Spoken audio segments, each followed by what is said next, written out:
যোগ্যতা, এই আসিফ, নাহিদ, এরপরে হচ্ছে মাহফুজ, এরা যে ক্ষমতা ছিল কোন যোগ্যতা নিয়ে গেছে? আমাদের চাইতে তো বয়স কম, যেহেতু দুইটা মন্ত্রণালয় চালাইছে এর জন্য কি অভিজ্ঞতা লাগছে তাদের? এই মন্ত্রণালয় সব ধ্বংস হয়ে গেছে, কিচ্ছু হয় নাই। এগুলোর কাঠামো, এগুলো যা বিভ্রান্ত তৈরি করছে। খালেদা জিয়া যখন ক্ষমতায় গিয়েছিল 90-91-তে, সে সময় তাদের কি অভিজ্ঞতা ছিল? জিয়াউর রহমানের আগে গভর্নমেন্ট ফরমেশনের ক্ষেত্রে কি অভিজ্ঞতা ছিল? অভিজ্ঞ মানুষদেরকে হায়ার করেছে। সোসাইটিতে অভিজ্ঞ মানুষের কোনো কমতি নাই। ইসলামী ছাত্র শিবির আল্লাহর রহমতে এই 48 বছরে যা সাপ্লাই দিছে তা এখন জায়গায় জায়গায় দেওয়ার পরেও কয়েক হাজার গুণ উচ্ছিষ্ট উদ্বৃত্ত থেকে যাবে, এগুলো ব্যবহারও করতে পারবে না এমন অবস্থা। এগুলা নিয়ে তাদের খুব বেশি টেনশন করে লাভ নাই। আমাদের এখন তাদের মাথা খারাপ হয়ে গেছে, সিচুয়েশন তো অনেক চেঞ্জ হয়ে গেছে এখন আল্লাহর রহমতে। জনগণ এখন অন্যরকম দৃষ্টিতে সবকিছু দেখছে, অবজারভেশন গুলো সেভাবেই আসছে। মানুষ একটা পরিবর্তন চায়। মানুষ শুধু মুখের বুলি আওড়ানো পছন্দ করে না, মানুষ হচ্ছে এখন বাস্তববাদী। প্র্যাকটিক্যালি সবার কাছে সবকিছু খোলাসা হয়ে আছে, সবাই সবকিছু দেখতে পায়, জাজমেন্ট করতে পারে। কোন ইতিহাসের ট্রাম্প কার্ড খেলে, বিভাজনের রাজনীতি করে, কাউকে অস্ত্র ধরে দুর্বল করার মধ্য দিয়ে কোন ক্ষমতা কুক্ষিগত করার সিচুয়েশন এখন আর বাংলাদেশে বিলং করে না। যদি সেটা করতো তাহলে ফ্যাসিবাদী হাসিনার মতো একটা শাসক, একটা মনস্টার, তাকে বিতাড়িত করতে এই জনগণ মানে কোন অস্ত্রই ব্যবহার করতে হয় নাই। রাস্তায় দাঁড়াইছে খালি হাতে লাঠিসোঁটা নিয়ে, তাতেই বিশাল অস্ত্র গোলা বারুদের বিরুদ্ধে আল্লাহ রাব্বুল আলামিন বিজয় দান করেছেন। এই জন্য মূল শর্তটা হচ্ছে রাস্তায় দাঁড়িয়ে থাকা। রাস্তায় না দাঁড়িয়ে যদি ফেসবুকে শুধুমাত্র সুবহানাল্লাহ আলহামদুলিল্লাহ একটা পোস্ট দেই, কালকেই হবে দেখা, তরুণ প্রজন্ম জেগে উঠেছে, ফেসবুকে পোস্ট দিয়ে সকালবেলা ঘুম ভাঙে না, এই মানুষ দিয়ে জীবনে পরিবর্তন হয় না। যে ত্যাগ স্যাক্রিফাইস করতে পারে না, আল্লাহ রাব্বুল আলামিনের দায় সারে নাই যে তাদের দিয়ে একটা সমাজ পরিচালনা করবেন। আল্লাহ ওই জাতির ভাগ্য কখনোই পরিবর্তন করেন না যতক্ষণ না পর্যন্ত এই জাতি তার নিজের কপাল পরিবর্তনের জন্য চেষ্টা না করে। সেই চেষ্টার জন্য আপনাকে ছুটতে হবে, পরিশ্রম করতে হবে, পরিশ্রম প্রিয়তা দরদের। সামনে নির্বাচনে তো দুইটা ভোট, একটা হচ্ছে জাতীয় নির্বাচন, ত্রয়োদশ সাধারণ নির্বাচন, আর একটা হচ্ছে হ্যাঁ ভোটের পক্ষে গণভোট হবে। তো হ্যাঁ ভোটের এই কাউন্সিলিংটা হচ্ছে না, কিন্তু এটা খুব ক্রুশিয়াল, যেটা ইন্টেনশনালি মিডিয়ার মাধ্যমে এত বেশি এক্সিলারেট করতে দেয়া হচ্ছে না। একটা রাজনৈতিক দল এই পরিবর্তনগুলো চায় না। গণভোট হলে আসলে উপকারটা কোথায় কোথায় এটা মানুষের কাছে এটাও পৌঁছানো দরকার। এবং বাংলাদেশে যে কয়টা গণভোট হয়েছে সবটাই হ্যাঁ ভোটই বিজয় অর্জন করেছে। এবারও বিশ্বাস করি পরিবর্তনের পক্ষেই মানুষ গণভোট দিবে, হ্যাঁ ভোট দিবে ইনশাআল্লাহ। এজন্য ক্যাম্পেইনটা করতে হবে। গণভোট হলে সামনে নির্বাচন পরিচালনার জন্য যে তত্ত্বাবধায়ক সরকার গঠিত হবে, জনবল নিয়োগের জন্য সরকারি যে পিএসসি রয়েছে, নির্বাচন কমিশন যেটি নির্বাচন পরিচালনা করে থাকে, এগুলোর একটা আমূল পরিবর্তন হবে গণভোটের মাধ্যমে। সরকারি দল, বিরোধী দল, অন্যান্য রাজনৈতিক দলেরও পার্টিসিপেশন থাকবে এই ইন্টারিম গভর্নমেন্ট হোক বা কেয়ারটেকার গভর্নমেন্ট হোক, পিএসসি হোক অথবা নির্বাচন কমিশনে। এটা একটা বড় পরিবর্তন সাধিত হবে। দ্বিকক্ষ বিশিষ্ট যে সংসদ আমরা আশা করেছি একটা ব্যালেন্স, চেক অ্যান্ড ব্যালেন্স করার জন্য, সেটা হবে। একজন ব্যক্তি দুইবার, সে যে কয়বারই ক্ষমতায় আসুক না কেন, একজন ব্যক্তি দুইবারের বেশি প্রধানমন্ত্রী হতে পারবেন না, এটা সংশোধন হবে। রাষ্ট্রপতি এবং প্রধানমন্ত্রীর ক্ষমতার একটা ব্যালেন্স হবে। মৌলিক অধিকারের মধ্যে একটা বড় ধরনের পরিবর্তন হবে, সেটা হচ্ছে ইন্টারনেট ব্যবহার, এটা মৌলিক অধিকারের অন্তর্ভুক্ত হবে। এবং ইন্টারনেট ব্যবহার কেউ যেন আর কখনো বন্ধ করতে না পারে ফ্যাসিবাদী কায়দায়, এজন্য এটা মৌলিক অধিকারের অন্তর্ভুক্ত হবে। এরপরে সংবিধানের পরিবর্তন করতে হলে, কোন মেজর পরিবর্তন করতে হলে গণভোটের প্রয়োজন হবে। কোন রাজনৈতিক দল এককভাবে সংবিধান পরিবর্তন করতে পারবে না। এরপরে এখানে গ্রাজুয়ালি উচ্চকক্ষ বা বিভিন্ন স্টেজে নারীদের পার্টিসিপেশন বাড়বে। সব মিলে এই গণভোটের যে পরিবর্তনটা, জুলাইয়ের যে চেতনা ছিল কিছু পরিবর্তন হওয়া উচিত, এই পরিবর্তনগুলো গণভোটের মাধ্যমে হবে। এই কাউন্সিলিংটাও যেন আমরা সর্বক্ষেত্রে করতে পারি, এটা থেকেও আমাদের একটু খেয়াল রাখতে হবে। এই পরিবর্তন হলে সামনে বাংলাদেশে আর বড় ধরনের মনস্টার হয়ে ওঠা, ফ্যাসিবাদ হয়ে ওঠা একেবারেই সম্ভব না তা বলবো না, একটু কঠিন হবে। কারণ অনেক সংশোধনী অনেকের কারণেই মানা সম্ভব হয়নি বা করা সম্ভব হয়নি। ভেটো দিয়ে রাখছে, নোট অফ ডিসেন্ট দিয়ে রাখছে। পরিবর্তন তারা চায় না, তারা ট্রেডিশনাল ওয়ার্ক করতে চায়। যদিও পরিবর্তনের প্রথম 30 দফা 31 দফা তারাই দিয়ে দিয়েছিল, কিন্তু পরবর্তীতে এসে দেখলো যে এই পরিবর্তন এগুলো যে তাদের অন্তরের কথা না। যখন পরিবর্তনের কথা ইন্টারিম গভর্নমেন্ট শুরু করেছিল, সংস্কার কমিশন গুলো শুরু করেছিল, তখন তাদের অ্যাটিটিউড গুলোই সেটা প্রকাশ পেয়েছে। আমি অনুরোধ জানাবো আমরা যেন এইটার পক্ষে একটু কাউন্সিলিং করি। দ্বিতীয়, আমাদের জাতীয় নির্বাচনটা এইবারের জন্য যে সুযোগ, এটা বাংলাদেশের একেবারে ইউনিক একটা সময় আমরা পার করছি। বাংলাদেশে এরকম সময়টা স্বাধীনতার পরে আমাদের জন্য কখনোই ছিল না। দীর্ঘ সময় ধরে জামাত ইসলামীকে স্বাধীনতার পরে 2 বার নিষিদ্ধ করা হলো, এরপরে তার প্রধান নেতাদেরকে ফাঁসি দেয়া হলো, তাদের মেরুদণ্ড ভেঙে দেওয়ার জন্য কি না করছে তারা। এই চিত্রটা একেবারেই সূরা কাসাসের প্রথম রুকুর মধ্যে আল্লাহ রাব্বুল আলামিন সেটা বর্ণনা করে দিয়েছেন যে আমি আপনার কাছে মূসা আলাইহিস সালাতু ওয়াস সালাম আর ফেরাউনের ঘটনা বর্ণনা করছি, যাতে ঈমানদারদের এটার মাধ্যমে স্ট্র্যাটেজি নিতে পারে, সে বুঝতে পারে যে কি আসলে হতে যাচ্ছে। আর আমি এটা বর্ণনা করছি ফেরাউনের কথা, সে তার কওমের মধ্যে বিভাজন তৈরি করে ফেলেছিল, দলে উপদলে ভাগ করে ফেলেছিল, দুর্বল করে ফেলেছিল মানুষদেরকে। এরপরে তারা নারীদেরকে জীবিত রাখতো আর পুরুষদেরকে হত্যা করে ফেলতো। সমাজে একটা এনার্কি সিচুয়েশন তৈরি করেছিল, সে ফ্যাসাদ তৈরি করে ফেলেছিল। আল্লাহ রাব্বুল আলামিন বলেছেন ওয়ানামুন্না আলাল্লাযীনা ইসতুদিফু ফিল আরদ, আর আমি চেয়েছিলাম এই দুর্বল মানুষদেরকেই ক্ষমতায়ন করতে। ওয়ানাজআলাহুম আইম্মাতা ওয়ানাজআলাহুমুল ওয়ারিসিন, আমি চেয়েছিলাম তাদেরকে আইম্মাতা মানে নেতা বানাতে, আর আমি চেয়েছিলাম তাদেরকে এই জমিনের উত্তরাধিকারী বানাতে। এটা বলেই আল্লাহ শেষ করে নাই, ওই রুকুর পরের অংশে আল্লাহ বলছেন যে এটা ফেরাউন, হামান, কারুন, সাদ্দাত এদের জন্য অনেক কষ্টের কারণ। তারা এটা চায় না এই দুর্বলটা কখনো ক্ষমতায়ন হোক, কিন্তু মানুষ যা কল্পনাও করে নাই। মানুষ ক্রিটিসাইজ করতো যে এরা কেমনে চালাবে, এরা নেতা হওয়ার যোগ্য না, এদের কয়জন লোক আছে, এদের কি ক্ষমতা আছে। টিটকারি বলে না অর্থমন্ত্রী কি হবে জানে না, জামাতের নাকি অর্থমন্ত্রী করার লোক নাই। তাই ইসলামী ব্যাংকের মতো ব্যাংক যে জামাত ইসলামী শুরুতে প্রতিষ্ঠা করেছিল, কোন ব্রেন নিয়ে করেছিল? ওদের ব্রেন দিয়ে, ওদের অর্থমন্ত্রী করাপ্টেড যে অর্থ সচিব বা যারাই থাকছো, তারা বাংলাদেশের ব্যাংকগুলোকে কিভাবে দেউলিয়া করেছে। বাংলাদেশের ইনফ্লেশন, স্টাগফ্লেশন এগুলো তারা বন্ধ করতে পারছে, সম্পূর্ণরূপে ব্যর্থ হয়েছে। বাংলাদেশের মেগা প্ল্যান, ডেল্টা প্ল্যান, যে প্ল্যানগুলো করে বাংলাদেশের জিডিপি গ্রোথ রেট, প্রবৃদ্ধির যে লক্ষ্যমাত্রা তারা ধরেছিল, কোনোটা তারা তো সুফল বয়ে আনতে পারে নাই। এদেশের গিনি কোএফিসিয়েন্টের মধ্যে কোনো ভারসাম্য করতে পারে নাই। ব্যালেন্স অফ পেমেন্টের মধ্যে একটা বড় বৈপরীত্য করে রাখছে। দেশে সব সময় ডেফিসিট বাজেট করে করে দেশের অর্থনৈতিক মন্দার একটা দ্বার প্রান্তে এই দেশকে নিয়ে গিয়েছে। ব্যাংকিং সেক্টর, সুদ ভিত্তিক ব্যাংকিং কাঠামো এবং কম্পাউন্ড ইন্টারেস্ট রেট এত পরিমাণে বাড়িয়ে তুলেছে, যার ফলশ্রুতিতে ব্যাংকিং খাত ধ্বংসের দ্বার প্রান্তে। আর ইন্টারিম গভর্নমেন্টও এখনো পর্যন্ত শেয়ার বাজার, স্টক মার্কেট গুলোতে কখনোই তারা সুফল ভালো কিছু করতে পারে নাই। তো তাদের অর্থনৈতিক কাঠামো, করাপ্টেড মানুষগুলো বাংলাদেশের যতই যোগ্যতা সম্পন্ন হোক না কেন, এদেশের ইকোনমিক সিস্টেম তারা পরিবর্তন না করতে পারার কারণে আজকে 54 বছর পরে এসে আমরা হিসেব গুনে এই সরকারই আবার বলে যে 6,20,00,000 মানুষ বাংলাদেশে এখন they are living below the poverty line. 1/3 people তারা তাদের ডেইলি নিডস গুলো স্যাটিসফাই করতে পারে না। তো সেই দেশের ইকোনমি যারা পরিচালনা করেছে তারা তো লস করেছে, তারা তো ব্যর্থ হয়েছে। কিন্তু এই ব্যাংকগুলোর পাশাপাশি ইসলামী ব্যাংক যেটা প্রতিষ্ঠা করা হয়েছিল জামাত ইসলামীর ব্রেন চাইল্ড দিয়ে, জামাত ইসলামী যে কর্মকর্তাগুলো এখানে নিয়োগ দিয়েছিল, যে অফিসারগুলো এখানে ছিল, আমাদের আনামা আব্দুল জাহের ভাই, তিনি এইটাকে, এই অর্থনৈতিক কাঠামোকে যে ভিত্তির উপর দাঁড় করিয়েছেন, এই ব্যাংক থেকে ৭৬,০০০ কোটি টাকা শুধু এসালম লোপাট করেছে। যে পরিমাণে ব্যাড ডেপ্ট রয়েছে তা হওয়ার পরে এই ব্যাংকটাকে দেউলিয়া ঘোষণা করার কথা ছিল।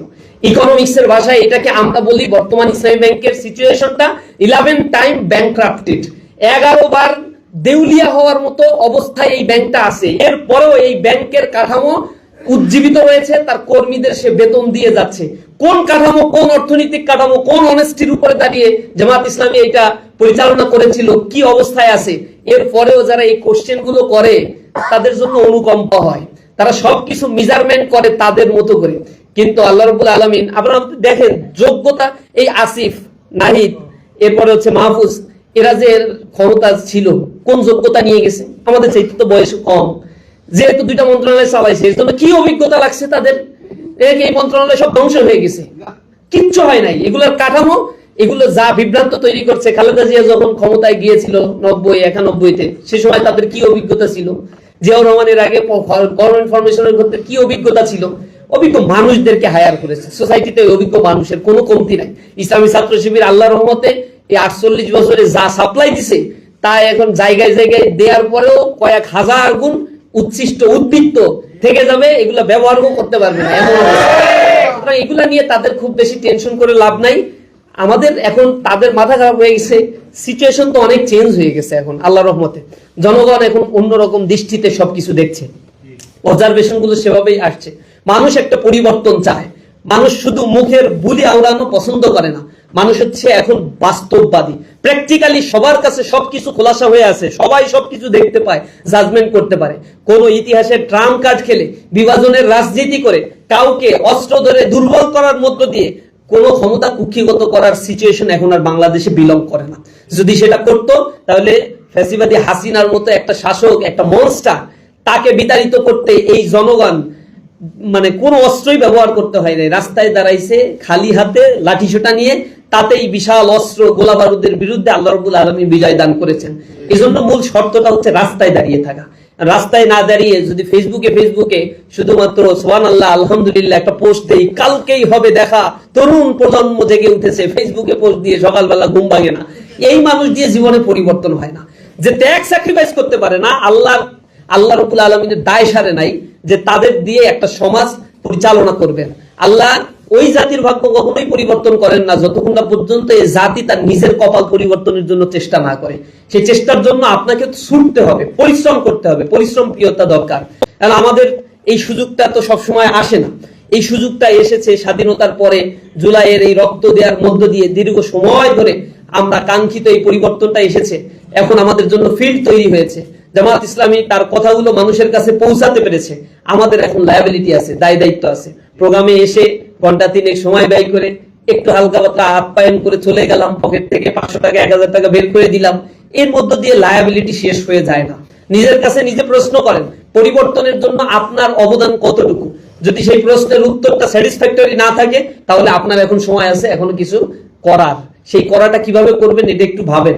এখন ঢাকায় আপনি চাকরি করেন, হয়তো যাওয়ার সুযোগ নাই, তাহলে অনলাইন এই ঢাকাস্থ ফোরাম যেটা আছে, সেই ফোরামের ভাইরা একটা স্ট্রং একটা অনলাইন প্ল্যাটফর্ম তৈরি করুন, যেই প্ল্যাটফর্মে গ্রুপ তৈরি করুক, গ্রুপে তাদেরকে এঙ্গেজ করুক, এখানে কিছু ছোট ছোট সাব কমিটি গঠন করুক, যেই ট্রেনিং এর যারা হচ্ছে অনলাইন এক্সপার্ট, সোশ্যাল মিডিয়া ভালো ব্যবহার করতে পারে, তাদেরকে একটা 10 জন 15 জন 20 জনের একটা টিম গঠন করে দিক। সেই টিমটাকে প্রয়োজনে একটু প্রশিক্ষিত করুক, এখানে অল্প কিছু বাজেট দিক। সেই বাজেটটার জন্য নিঃসন্দেহে মঞ্জুরুল হক রাহাত ভাইকে ফোন দেওয়ার দরকার হয় না, ফোন দেওয়ার প্রয়োজন হয় না, কারণ তিনি যে ছুটছেন এবং প্রার্থীরা যে পরিমাণে কষ্ট করেন। নির্বাচন আমার জীবনে ইচ্ছা নাই এটা করার, এত কষ্ট। সংগঠন চালানো সহজ, এটা অনেক সহজ, কিন্তু এই নির্বাচন করা যে কত কঠিন। মানে পকেটে একটা হচ্ছে রাজনীতিবিদদের পকেটে টাকা থাকলে কেন আছে, আর মানুষ এসে যদি কিছু চায় না দিতে পারলে এর দিয়ে হবে না, এরকম একটা সিচুয়েশন। মানে রাজনীতিবিদরা কোনোভাবেই কিছু করতে পারবে না, কিন্তু তার কাছে সবাই যাবে, তার আবার টাকা পয়সা সব দিতে হবে, এরকম একটা মেন্টাল একটা আনস্টেবল একটা চিন্তা ভাবনা আমাদের মধ্যে আছে। হ্যাঁ, রাজনীতিবিদদের টাকা পয়সা দরকার, এটা বৈধ আয় দরকার। সে নিজে ব্যবসা করবে, নিজস্ব পরিমণ্ডলে সে আয় করবেন এবং অনেস্টি সততা সে বজায় রাখবেন, এটা নিঃসন্দেহে তার জন্য এই ট্রান্সপারেন্সিটা এই সোসাইটির জন্য খুবই প্রয়োজন। মানুষ যে পরিমাণে এসে তাদের কাছে চায়, যত চাহিদা দেয়, মনে হয় যে একজন এমপি মানে কোটি কোটি টাকা রাষ্ট্র থেকে পাবে, অথচ এমপির কিন্তু টাকাই থোক বরাদ্দ থাকে 5 কোটি টাকা 1 বছরের জন্য, এটা একেবারেই খুবই কম। তারপরেও জামাত ইসলাম ক্ষমতায় আসলে এই বরাদ্দ রাখে কিনা আল্লাহ ভালো জানে, কমাই টমাই দিতে পারে। তো এইটা মানুষ এটা তো আসলে বুঝে না, এবং মানুষের আসলে এই সাইকোলজিটাও নাই। এখন রুট লেভেলে মানুষের আসলে বাংলাদেশে এটা বোঝানোও কঠিন, কারণ রুট লেভেলের পরিস্থিতি হচ্ছে মানুষ দিন আনে দিন খায়, একটু চিকিৎসার অভাবে আছে, ভালো চিকিৎসা সেবা সে পাচ্ছে না, নানা ধরনের ফুড পয়জনিং এর কারণে রোগ বালাই বাসা বেঁধে আছে। এগুলোর বড় একটা ক্রাইসিসে পড়লে তার চিকিৎসা করবে কিভাবে, অর্থের সংকুলান নাই। আর বাংলাদেশে সরকারি চিকিৎসা কেন্দ্র তো একটা ভাগার ক্ষেত্র, ওইখানে গেলে মনে হয় যে অনুকম্পা, এই যে দাঁড়ায় থাকতে হয়, রুগী সে মরে যাচ্ছে, তারে হচ্ছে ভর্তি করাচ্ছে না, ফেলে রাখতেছে। মানুষের ওইখানে কোনো মর্যাদা, আত্মমর্যাদা, সামাজিক মর্যাদা বা সে যে একটা মানুষ এই হিসেবে সরকারি হাসপাতালে কোনো ট্রিট করা হয় না। এখানে সময় পার হয়ে গেলে সে মরা লাশ আসলেও কর্মকর্তারা তাকায় দেখে না, মনুষ্যত্ব বোধ নষ্ট হয়ে যায় এদেরকে, সরকারি কর্মকর্তাদেরকে। এগুলো রিফাইনারি করতে হবে, রিকনস্ট্রাকশন করার সময় আসছে। এই হেলথ সেক্টরে যে পরিমাণে দুর্নীতি হয়, টিআইবি বলে যে বাংলাদেশের মানুষের উপরে জরিপ করে 70% মানুষ সরকারি হাসপাতালগুলোতে সেবা নিতে গিয়ে কোনো না কোনো ফরম্যাটে তাদেরকে করাপশনের সাথে জড়িত মানে যারা করাপ্টেড তাদেরকে ঘুষ দিতে হচ্ছে, আপোষ করে এরপরে তাদের সেবাটা নিতে হচ্ছে, অথচ এগুলো সরকারি ক্ষেত্র। পুলিশ প্রশাসনে ঘুষ দিতে হয়, এরপরে শিক্ষা ক্ষেত্রে ঘুষ দিয়ে সরাসরি। এর আগের শিক্ষামন্ত্রী যেটা ছিল দীপুমণি, এটা গ্রেপ্তার হয়ে আছে। একটা বিশ্ববিদ্যালয় করা হয়েছিল, চাঁদপুর বিজ্ঞান প্রযুক্তি বিশ্ববিদ্যালয়, এর জন্য যে 1500 কোটি টাকা বরাদ্দ দেওয়া হয়েছে, টোটাল টাকাটাই মেরে দিছে। এটা একটা শিক্ষিত মানুষ, একটা ডাক্তার, একটা মহিলা, তাও আবার তার ভিতরে কি ধরনের চরিত্র, একটা আইডিওলজি তাকে কিভাবে মানে অমানুষে রূপান্তর করে ফেলেছিল। মানুষের অর্থগুলো এইভাবে তারা লোপাট করে করে নিজেরা তারা স্বর্গরাজ্য পরিণত করেছিল, আর বিভাজনের রাজনীতি তারা তৈরি করে এই দেশের মানুষের উপরে দমন নিপীড়ন চালিয়ে ক্ষমতায় টিকে থাকার একটা ফর্মুলা তারা আবিষ্কার করেছিল। এই জায়গা থেকে এই সোসাইটিকে পরিবর্তন করার জন্য জামাত ইসলামী তো কল্যাণ রাষ্ট্রের স্বপ্ন দেখাচ্ছে যে চিকিৎসা সেবা আধুনিকায়ন করবে, কোনো করাপশন এখানে থাকবে না, দুর্নীতির বিরুদ্ধে, করাপশনের বিরুদ্ধে জিরো টলারেন্স থাকবে। শিক্ষা ক্ষেত্রে কোনো দুর্নীতি থাকবে না, অর্থ বাণিজ্য, ব্যবসা বাণিজ্য করার ক্ষেত্রে মানুষ স্বাধীনতা সম্পূর্ণ ভোগ করবে। বিদেশে শ্রমিক রপ্তানি করার ক্ষেত্রে শ্রমিকদেরকে হেল্প করা হবে, এখানে কোনো মধ্যস্বত্বভোগিতার কোনো স্থান দেয়া হবে না।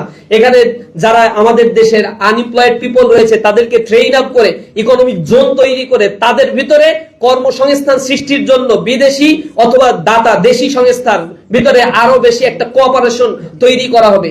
এখানে ইন্ডাস্ট্রি গড়ে তোলা হবে, কটেজ ইন্ডাস্ট্রির ব্যাপারে ইন্সপাইরেশন করা হবে, হাইটেক ইন্ডাস্ট্রির ব্যাপারে ইন্সপাইরেশন করা হবে। এরকম নানা ধরনের ফর্মুলাগুলো জামাত ইসলামী তার ইশতেহারের মধ্যে নিয়ে আসছে। এটা দারুণ একটা পরিবর্তনের আওয়াজ দিচ্ছে বাংলাদেশে। এবং করাপশন ফ্রি 5টা বছর যদি এই ইকোনমিকে চালু রাখা যায় তাহলে এই দেশের একটা সার্কেলের একটা বড় ধরনের পরিবর্তন হয়ে যাবে। এবং বাংলাদেশে দুর্নীতি যদি না থাকে তাহলে মানুষ তার মানবিক মর্যাদা নিয়েও বেঁচে থাকতে পারবে। এই স্লোগানগুলোই জামাত ইসলামী মানুষের কাছে দিচ্ছে এবং জামাত ইসলাম পরীক্ষিত সত্য কথাগুলোই বলছে। এর আগে জামাত যতটুকু ক্ষমতা পেয়েছিল ততটুকু জায়গাগুলোতে তারা করাপশন ফ্রি রাখতে সক্ষম হয়েছে। পুরো বাংলার এই জমিনের জায়গা দায়িত্ব তারা পেলে তারা টোটাল বাংলাদেশকেই পরিবর্তন করে দেবে ইনশাআল্লাহ। তো সেই ব্লুতি নিয়ে বাংলাদেশের মানুষের দীর্ঘদিনের বোবা কান্না, ফাঁপা আর্তনাদ, মানুষ দেখবেন রাস্তায় দাঁড়িয়ে এখনো পর্যন্ত মুড়ি বেচে, দিন শেষে তারও 200 টাকা নাকি চাঁদা দিতে হয়। বলে আগে আওয়ামী লীগের আমলে 100 টাকা দিতাম, এখন 200 টাকা দেয়া লাগে। ওই মুড়ি ব্যবসায়ীর অভিশাপ তাদেরকে ধ্বংস করে ছাড়বে। প্রত্যেকটা জায়গায় জায়গায় মানুষ রাগান্বিত হয়ে আছে, অভিশাপ দিচ্ছে তাদেরকে। তারা আর্তনাদ করে বলছে রব্বানা আখরিজনা মিন হাযিহিল ক্বরিয়াতি যালিমি আহলুহা, এই জনপদ থেকে আমাদেরকে বাঁচাও, যে জনপদের অধিবাসীরা জালেম। ওয়াজআলনা মিন লাদুনকা ওয়ালিয়্যা ওয়াজআলনা মিন লাদুনকা নাসীরা, আমাদেরকে একজন ওলি পাঠাও, আমাদের জন্য একজন নাসীর সাহায্যকারী পাঠাও। নিঃসন্দেহে সেই সাহায্যকারী হিসেবে জামাত ইসলামী বাংলাদেশের বুকে আবির্ভাব হয়েছে, যারা ইনসাফের কথা বলছে, ইনসাফের বাংলাদেশ গড়ার কথা বলছে। সেই ইনসাফের বাংলাদেশ গড়ে তোলার জন্য আমাদের জায়গা থেকে আমরা যেন কাজগুলো চালিয়ে নিতে পারি। প্রার্থীর উপরে গোস্বা করে প্রার্থী এইটা করে না, ওইটা করে না, অমুক প্রার্থী তাই করে ফেলছে, ওনার এই টিম নাই, সেই টিম নাই, কত কথা, এরকম কথা অনেক বলা যায়। রাস্তায় নামলে কাজ করতে গেলে ঠেলা বোঝা যায় কত কঠিন কাজ। এই জন্য কাজ করি, সমালোচনা না করি। যদি কোনোটা গ্যাপ হয় বলবেন যে রাত ভাই আপনার পক্ষ হয়ে। আলহামদুলিল্লাহ অনলাইনে তরুণ প্রজন্মের কাছে ভাই পরিচিত হয়ে গেছে। এখন বাকি যে কাজগুলো গ্রাউন্ড ওয়ার্ক, এগুলো কষ্ট করছেন, দিন রাত খাটছেন। ওই যে মোশাররফ ভাই বললো যে কিছু দোকানে যে সময় ব্যয় করে, এগুলো আমাদের প্রজন্ম খুব পছন্দ করে। ওই যে বৈশাখ একটু চা খাচ্ছে, মানুষের সাথে গল্প করছে, এগুলো এই প্রজন্ম খুব পছন্দ করে, যে মানুষের সাথে মিশে যাক। এবং যে যত বেশি আইসোলেট হবে তাদেরকে খুব বেশি পছন্দ করছে না। অনেক নেতারা তাদের নিজস্ব সিকিউরিটির জন্য কর্মী থেকে আলাদা হয়ে যাচ্ছে। এই জিনিসগুলো ইসলামের ফিলসফি না, আইডিওলজি না। আল্লাহ রাসূলের সিস্টেম গুলো ছিল একেবারে ওপেন। তার মসজিদে নববীতে মানুষ আসতো, দেখা করত, প্রশ্ন করত, কথা বলতেন, এবং রাসূলের এই সিলসিলাটা ধরে রেখেছিলেন পরবর্তী খলিফারা। এ কারণে খলিফাদেরকে শহীদ হতে হয়েছে, কিন্তু পিছপা হয় নাই। ওমর রাদিয়াল্লাহু তাআলা আনহুকে মানুষের কাছে নামাজ পড়তেন, সাথে থাকতেন, শহীদ হয়েছেন, তাকে শহীদ করা হয়েছে। আল্লাহ রাব্বুল আলামিন তাদেরকে কবুল করেছেন। তো মানুষের সাথে থাকাটাই হচ্ছে আমাদের নেতৃত্বের মূল চাহিদা। সেটা আশা করি রাহাত ভাই পূরণ করতে পারছেন। আল্লাহ রাব্বুল আলামিন তাকে ইনশাআল্লাহ কবুল করবেন।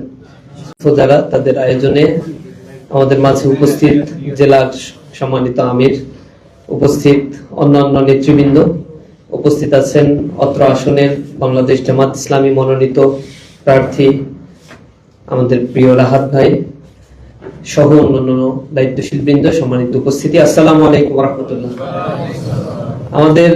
আমার সাথে যে থাকে আর বাসায় থাকে, বাংলাদেশের প্রার্থী তো আর খুব বেশি চেনাচিনি আমাদের হয় না, অল্প কিছু চিনি। তো সবাই আসলে রাহাত ভাইকে চিনি, এটা অনলাইন একটা ভালো হাইপ আছে। আলহামদুলিল্লাহ, জনতার নেতা হিসেবে ইতিমধ্যেই বাংলাদেশে বেশ সাড়া জাগিয়েছেন।